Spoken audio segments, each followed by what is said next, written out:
Hi everyone, it's Emily with MarineMax in Issaquah. Today we have the 2025 Premier 210 Sunsation RF. This is an awesome Tritoon PTX 28 that you're going to want to get on the water on.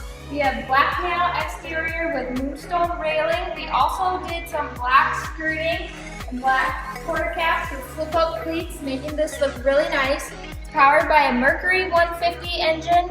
Let's hop inside. Coming into the bow of this boat, it's rated for 14 people, so we have a really nice lounger setup in the front here. And what I love about Premier is their hinge seats with composite storage, so there's nothing rotting in this boat. And there are plenty of areas here that if you want to put extra garbage cans, this seat flips up. You can put another trash can in here, or we have a trash can and paper towel storage. With a 21-foot boat, we also still have a huge storage locker here. You can fit your cooler, floaties, whatever you want to store in here.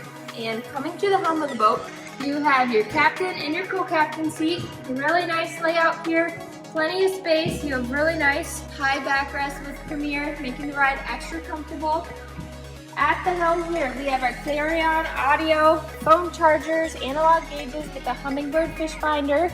Here's a great spot. Put your keys, put your wallet in here. Throttle, again, powered by a Mercury 150 with mechanical shifting. Coming to the back of this boat, it's rear-facing layout, so you're gonna have your two aft couches facing backwards. This is our nightfall interior, so it's cool touch, up to 26 degrees cooler this year. This is an awesome Tritoon to come get at MarineMax in Issaquah.